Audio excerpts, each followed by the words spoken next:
Hey guys, so this was something I was never really planning on doing, but I figured under the circumstances I'd put my 2 cents in on the whole Microsoft Sony thing. I know everyone has made a video about it and all the ridiculous policies and made fun of Microsoft, made fun of Sony, but I just really want to talk about what I feel would have been the right thing in terms of what everything Microsoft has done, and even the mistakes that Sony has done.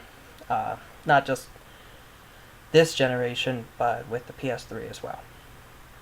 I really, really feel like everything Microsoft tried to implement was a mistake.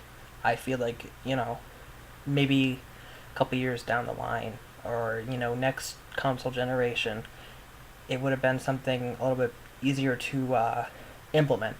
I don't think the rules should have been as strict, but I feel like games kind of are going towards a more digital kind of environment. I feel like I don't want to say disc-based games are going to be extinct, but I also don't want to say that they're going to be around forever. With everything, with all these games being day one digital, the Steam and GOG, whatever. I feel like it's just kind of how progress is going. I feel like we're progressing towards like a digital based world as far as games go. Uh, do I want that? I don't know. It depends on what it means to have a digital game at that time. Right now it kind of feels like you don't actually own it, but if they were to change that later on and you owned a digital copy and you could burn it to a disc and stuff, then I would have no issue with it.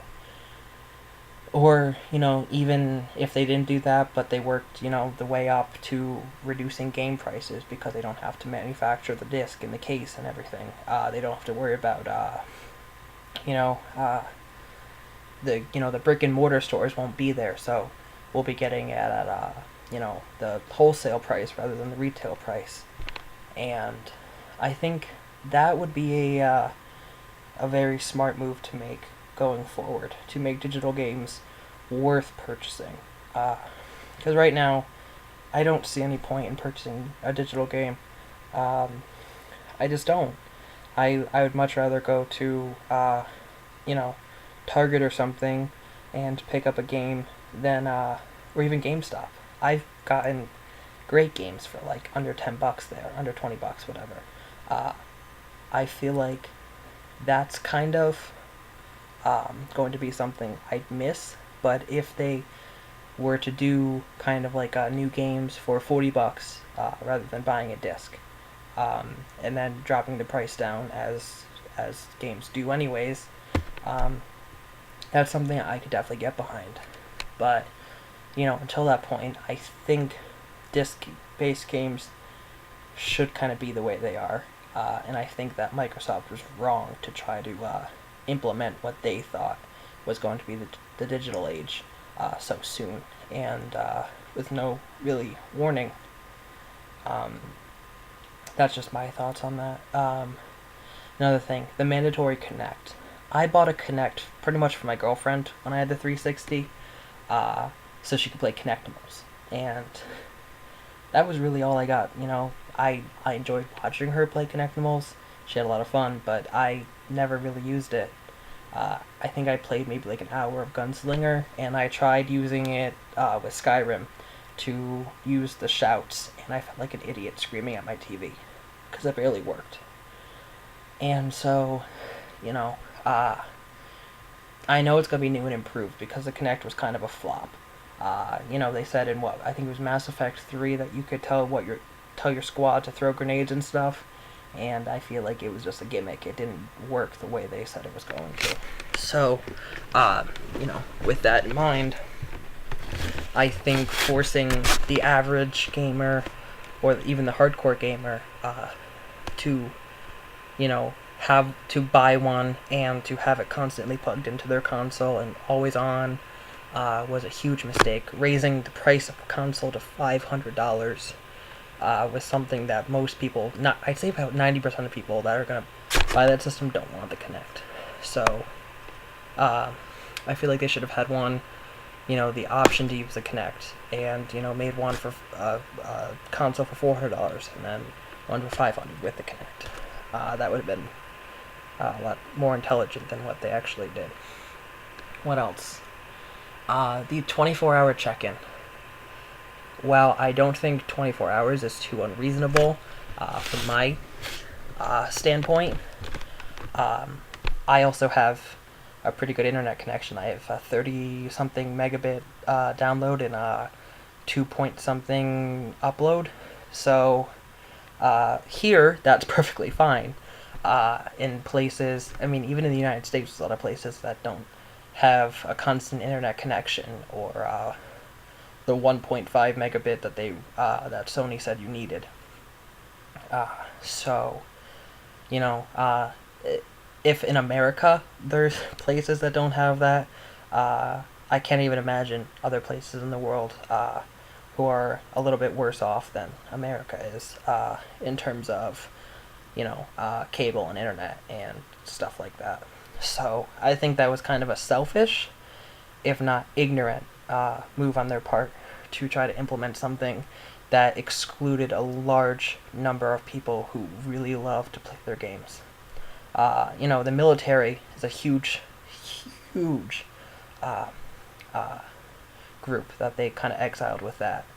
So I used to play with a couple soldiers on COD 4, and they were very lucky when they were on deployment to have an internet connection. They'd maybe be able to play for like a half an hour a night, if that, and I'd maybe see them for like 3 days a week tops. So, it's just one of those things. What else? I'm kind of poking fun at them, even though they reversed these things, but I feel like they didn't reverse them because they wanted to. A few days before they announced that they weren't going to implement any of these, they said, oh no, there's no way we're changing this. This is, innovation. This is our vision. This is what we want, and this is, what we're going to be.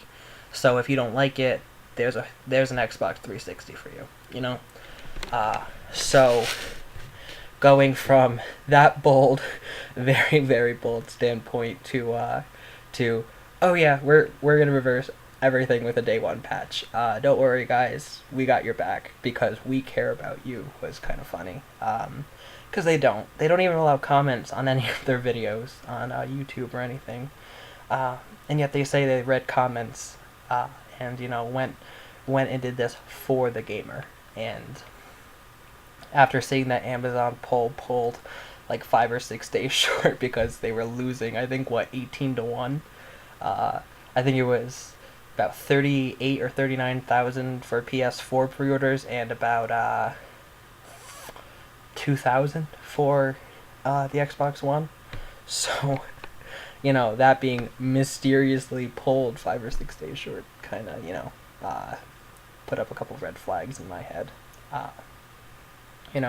Even IGN and Destructoid and GameSpot, who always seem to have Microsoft's back, were kind of like, well, what are you doing, man? We're kind of finding it hard to get behind you guys. Which, was a good thing. It kind of opened people's eyes to, hey, we want to be able to play games. I love playing video games to relax. That's why I play them. I have a crappy day at work. I come home, and I'm like, hey, I'm going to shoot some zombies, and I don't want to have to worry about, having my rights taken away and having to, have a Kinect staring at me, and it's just, it was stupid. So, yeah. Before you go saying I'm a Sony fanboy, I had an Xbox 360 from Christmas 2007, I think it was, up until this past October, when I moved and my internet provider for some reason didn't have very good compatibility with my Xbox. I'd get disconnected all the time from Xbox Live and I couldn't even stream Netflix. I had a PS3 before that, so I still had my PS3, but that's, you know, I'm a huge fan of the Xbox 360. I love it to death. I really do. But Microsoft really screwed up with this one. And so the fact that they were so bold in their stance, saying this is the future. This is what this system is. This is what Microsoft stands for. And then saying, "Oh, yeah, no, we're not going to do that anymore." It's it's honestly probably the dumbest thing they could have done. It's worse than just keeping the policies, in my opinion. And the thing that scares me is that they updated their end user license. Nobody can sue them anymore. You cannot sue them for anything they do when it comes to the Xbox, to the Xbox One. Sorry. So, you know, everyone goes out and buys an Xbox One, and a couple months from now, a couple years from now, they could say, "Oh, by the way, we still like those, you know, innovations of ours, and so we're gonna implement them now." Because if they reverse them in a patch, they can certainly implement them in a patch. Very, very easily, my friends. I'll tell you that. Because, you know, they said this is what the box was designed around. This is the Xbox One. We can't just change these things. This is what this box is for. And then, oh no, on a drop of a dime, we can send out a patch to change all of that. So don't listen to a word they say, because it's not about you as the consumer. It's about the money that they weren't making. So there's that. Sorry this video is getting a little bit long. I just want to say one more thing. Sony is not perfect. The PS3 launch was catastrophic. The first 2 years, 3 years even, you know, was horrible for the PS3. You know, no games.